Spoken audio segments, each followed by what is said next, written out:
Hello and greeting, friends and colleagues. Welcome to the latest Real Story Group webinar, MarTech 4.0. What is it and how to get there? So this is a big new research and advisory area for us, centered around what MarTech might look like in 2030. And we call it MarTech 4.0. There's a book associated with this that we'll discuss. I'm just going to give you kind of a high level look at what this all means, and of course, what it all means for you and how to get there.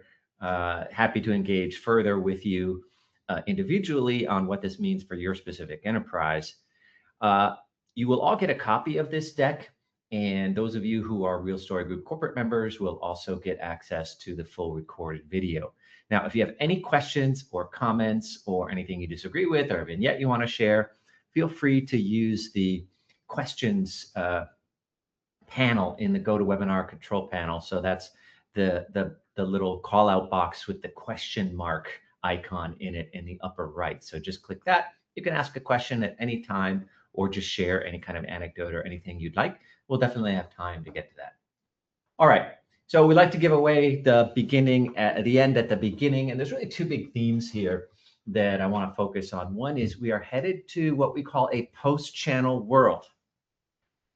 There will still be channels, but they will stop organizing the enterprise. And the fact that someone is in a channel is going to become decreasingly important. It's just going to be another contextual element to your engagement. So this is a huge operational and stack shift. And your MarTech operations and stack will need to evolve. Most of you are going to need to migrate from MarTech 2.0 today to MarTech 4.0 in the future. There's no skipping 3.0, so we'll talk about that because you'll really want to go from 2 to 3. Some of you are already on that journey, and then 3 to 4. So let's get into it. Well, where we've been and where we're going. So on the left-hand side, you can see various eras, and on the right-hand side, you can see levels. So eras is what's happening out there in the consumer world there, and the evolution of technology and consumers' evolving behavior. And then the levels is our kind of enterprise MarTech response to all of this, usually a little bit behind. But if we think about, there was a website era from 1994 to roughly 2009, and that was kind of MarTech 1.0, which we were mostly doing one-way publishing, some one-way advertising, a lot of brand advertising. So we were just kind of talking to people. Certainly there were some interactive apps.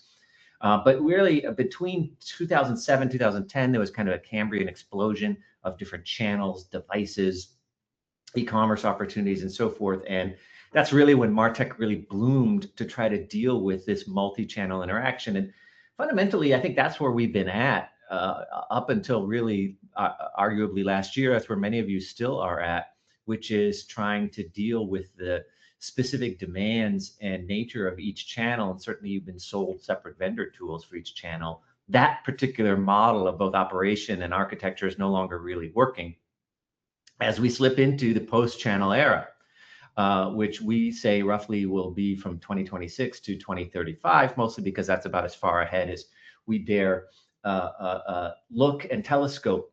And there's particularly going to be some interesting things we think happening around 2030 that's going to push us from MarTech 3.0, which is I think where we're all trying to get to now, which is omni-channel coherence, to MarTech 4.0, which will be literally post-channel engagement. And so we're going to spend the rest of our time talking about what MarTech 4.0 really is, what it means, and then we'll backfill towards the end about what is MarTech 3.0 and what should you actually be doing now. There are some tectonic forces in the world of marketing, and I think you know all of this, but it's really worth talking about it because I think that many of us underestimate the scale of the pressures that this is putting on MarTech teams right now, and why we need to be rethinking the way that we're working. First, you have at the bottom eternal business forces, scalability, speed is a really big one, efficiency, precision, effectiveness, compliance. These are becoming even more intense in the era of AI. You have internal business forces, new channels, all kinds of new distribution requirements with respect to content and data, certainly customer experience cohesion across all these different channels, ongoing problem. And then in product experience elevation and the need to put more marketing experiences in product, even in the B2C side. Then, of course, there's external business forces, intense needs of AI. AI is consuming a lot of attention just to be effective. I think this is one of the difficult stories we've all had to tell to executives, that AI requires almost as much work putting into it as you get out in terms of efficiencies and effectiveness. Certainly a lot of agent proliferation. We'll talk about that. Humans in multiple eras at the same time. So you have humans who want to call up your call center. You have humans that will only work in email. You have humans who are want to interact with you on Discord. You have humans who are going to be having agents. And so you have to deal with all of these different modes of interaction at the same time. And then, of course, there's, with AI in particular, there's growing scams and enshittification. And so really preserving your brand and your brand equity and your brand integrity is more important than ever. And so the sum total of this is really focusing, we think, a kind of a re-centralization and a rebuild of the foundational core of MarTech, because you can't apply all of these things in a channel specific way anymore. And so these sort of tectonic forces are pushing certainly a greater degree of centralization. The one thing I wanted to note, because we think it's really important and we think it's going to be critically important by 2030, is the rise of customer agents. So you know that many of you are developing enterprise agents. A lot of them are for internal things around workflow and whatnot. There will be enterprise brand agents that also interact with customers. But the big thing that we're going to see, it hasn't quite risen yet, but for sure it's going to be very impactful by 2030, is customer AI agents. So these could be B2C consumers or B2B agents. And these agents don't think in terms of channels. They will not. They work for the consumer. They will have varying degrees of authority about what they can and can do on her behalf, but they won't really care whether it's WhatsApp, email, telephone call, voicemail, website. They'll be able to interpret and digest it all. And you are, in many cases, going to have to get past that agent to the consumer. This is radically going to change the interactions that you're going to want to do, both with respect to paid media as well as owned and operated channels. And so you have to really be able to address this development. There's a lot of need to have both structured and unstructured information available to be able to essentially persuade the agent to who's going to be a new intermediary here. And so this then really kind of deprecates the notion of channel. So we have this layout here getting to 4.0. I won't talk much about 1 and 2. You'll get a copy of this deck. You can read about it. I think probably if we look at our survey at our corporate members, about half of them are probably still pretty firmly in MarTech 2.0, which is they're trying to create some coherence by aligning across different channels. The other half are well into MarTech 3.0, where they're building out their base data layer, a base content layer. Marketers are able to activate and test across channels. You're creating more effective customer experiences through using AI and to some extent agents. You're changing you're transitioning from campaign orientation to journey outcomes, and marketing analytics becomes more journey based rather than channel based. The real excitement thing here is really MarTech 4.0. The year we picked for needing to be here is 2030. For some of you, it could be a year or two earlier. For some of you, maybe a year or two later.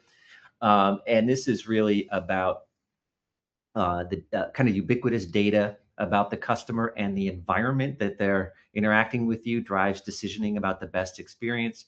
You can insights adjust customer experience in real time. We're thinking about the demand chain for content and data as opposed to a supply chain. We have continuous real-time long-running learning loops. And this is really critical because that's where the business value of AI really is going to play out.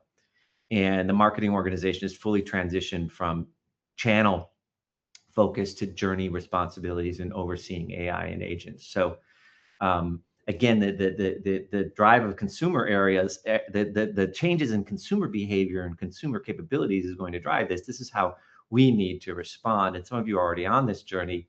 I don't think we know of any enterprise that's at MarTech 4.0 right now. many of you are transitioning to MarTech 3.0, even if kind of haphazardly. So if we look at the MarTech 4.0 stack, I point you first to the far right, where you will still always need governance, operations, insights, and compliance. You will still need real live marketers. In fact, probably as many as you need today, but they're going to be doing much different tasks, much higher order tasks. So this idea that AI is going to make your team leaner and meaner, it will not because you have fewer staff, but because your staff are going to be able to accomplish more things. And then agentic AI across the stack. The interaction modes are really going to be the critical thing at the top here, which is you'll have some human-directed activity, some customer agent intermediated, and then we have externally intermediated. So that means that walled gardens are going to persist, whether we like it or not, and in fact probably expand. So walled gardens like social networks like X and certainly Meta, to some extent, large commercial vendors, meta app vendors, that sort of thing, super app vendors, super app suppliers are likely to be walled gardens. You'll still have engagement environments, but they are going to matter less and less. What really matters here is customer foundation services. So you've got on the left, you've got three pillars here. On the left, data, which is your system of truth, improved by Insights AI, content, which is a system of meaning and is improved by generative AI, and then decisioning, which is the system of direction. In other words, it's instructing how you are going to engage, and that's improved with decisioning AI. And then, of course, agentic AI threads throughout all of that. So this is a very high level view. We'll go into a little bit more detail in a moment, but let's talk a little bit about AI, because AI is, you should not use it as a feature. I think if you've seen our previous two webinars, hopefully you're persuaded it should be more of a layer and a capability that you own, as opposed to something you just light up in every MarTech tool where it appears. That's going to be very disjointed and inefficient and costly. But the key thing here is there's a loop. So you have Insights AI that uncovers opportunities, decisioning AI that tells you what to do with those opportunities, and generative AI that supplies the materials to actually address a customer experience. Machine learning then creates a loop, and the value is not in the first time you do this, it is in the loop and the improvement and the ultimate adaptation over time. Note that there's no specific channel here. Channel is just one customer context. You really want to own this loop. You don't want your agency owning it. You don't want your systems integrator owning it. You don't want a single vendor owning it. So what this means for you as a MarTech leader, we'll get into some organizational and role changes, but I think we always focus on who's the MarTech leader, right? And how can we make that person more effective? And if we're going to generalize about that, I would say you're going to go from platform steward and kind of org leader to really an enterprise customer engagement leader. And so you're going to translate, you're going to integrate. Yes, your teams will operate. There's a real opportunity here is that we think that based on our conversations with some advanced MarTech leaders, that you're really in a position to really take the lead on the broader customer technology stack as opposed to just marketing. That's another story we can talk about. We've done some podcasts on that, but certainly you're going to be a key player in marketing strategy and capabilities. Definitely customer experience, because your marketing now is going to span the whole customer lifecycle. Obviously, legal and compliance. Yes, you will still need to product manage the technology platforms, but that's only one of your 5 roles. Then the other area where you will have to really develop a lot of expertise, a lot of relationships, have a lot of internal capabilities on your MarTech team is going to be around data and AI services, and relatedly content services as well, rather than kind of outsourcing all of that to an external data team. So it's not just that you'll own the stack, is that you'll translate the potential benefits of all of this and activate those benefits really across the enterprise. So the question then comes, how do I get there? It's a great question. We have some strong thoughts about that, some research and analysis about that. Our council of your peers also helps each other get there. So we think Real Story Group is uniquely positioned to help you, and we'll give you our contact information at the end. Happy to discuss this further with you. Also, a friendly reminder that you can ask any questions or provide any feedback, any disagreements, anything you agree with using the questions panel in GoToWebinar, that's the little call out box with the question mark icon in the middle of it. Okay, so let's talk about MarTech 3.0. And so again, this is what we think most organizations are going to be spending the next 3 to 4 years really executing on. Again, you'll still have those interaction environments at the edge.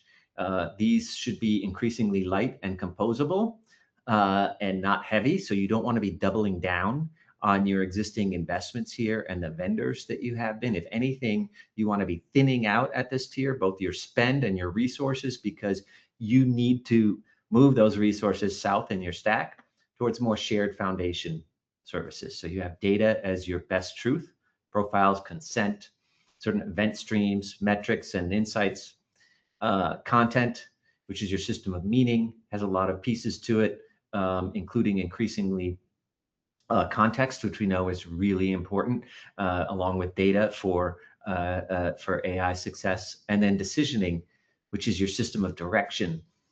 This is the one that there's probably, you'll see in a moment, is likely where you're going to have maybe the most build rather than buy. We know that decisions want to be close to data. Some CDPs now have some decent decisioning capabilities.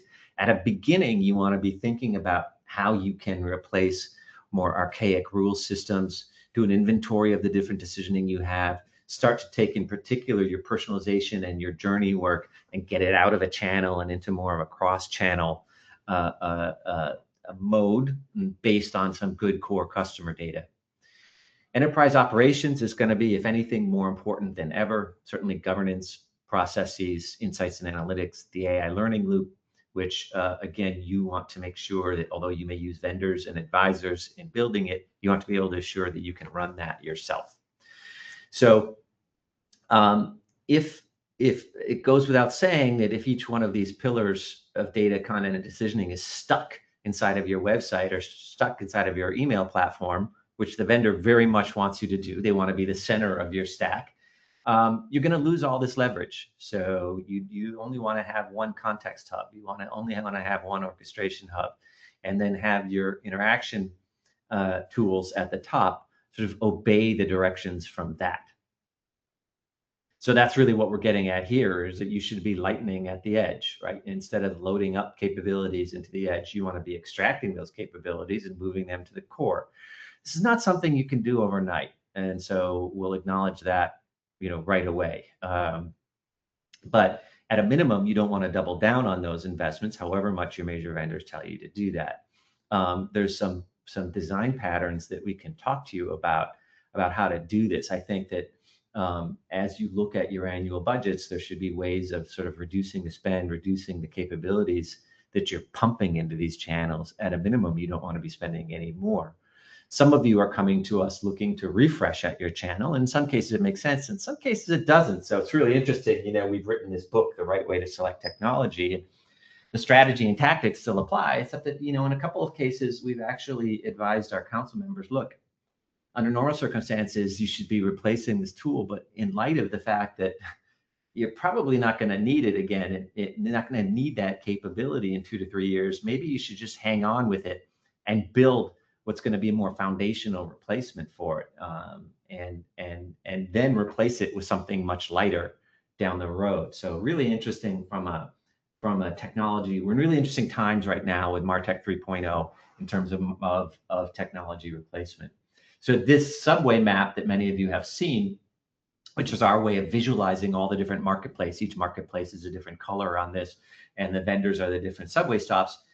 This is going to change quite substantially, and those vendors that have a single channel, although they are those sorts of point solutions have been extremely valuable during the multi-channel era. It's unclear whether you'll need them in the richness that they are going forward. Will you need something that manages your website? Yes. Will that look like a web content management system? Maybe, maybe not. So I mentioned some new roles will emerge in the book. We talk about 18 potential new roles. There's 6 of them that we kind of pull out and said, these are things you should be start thinking about today. So a big one that we've seen really successful organizations do is build up some marketing data ops within the marketing team rather than outsource all of the data ops to the data team. To be sure, there's some dotted line things you need to do here. There's governance and control and access, but having those data capabilities closer, both with respect to managing the data, massaging the data, activating the data, reporting on the data, in the context of a marketing team as opposed to a data ops team and a BI team, increasingly important. Graph managers are going to be critical as we move more towards ontologies and the kind of relationships and contexts that are needed for AI to be successful. Certainly journey overseers. So this is different than a campaign manager. It's more sophisticated. It's going to be probably in many cases longer term. You're going to have to build in intent. A lot of this is going to be signal based. It's going to be omni-channel. It's a very different, higher role. Likewise, experience orchestrators are going to be not just managing a design pattern within a particular channel, but really coming up with essentially channel independent experience objectives. And to the extent that a lot of UIs are going to be assembled probably by agents, it's a very different sort of task. Of course, if you're going to have those agents, you need agent controllers. And if you're going to have algorithms, you need algorithm audit leads. These are some of the things that you could potentially start hiring for now.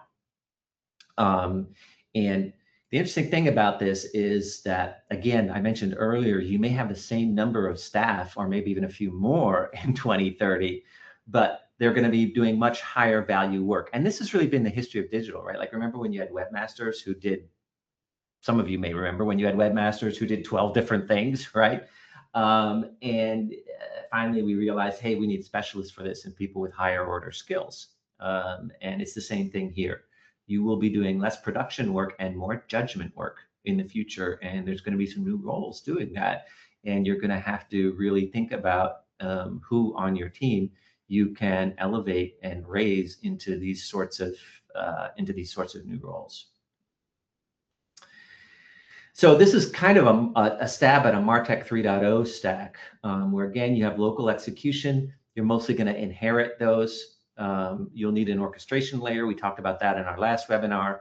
That is today going to be mostly build, and I think likely to be mostly build for some time because it's going to be cross-channel. AI services, there's going to be some buy and some build here.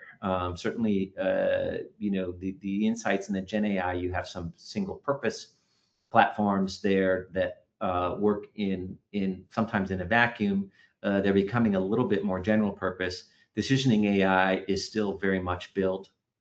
In terms of the shared context layer at the bottom, really critical. Your foundation services, the good news, that's mostly buy in terms of the customer data ecosystems, the content ecosystems that you need.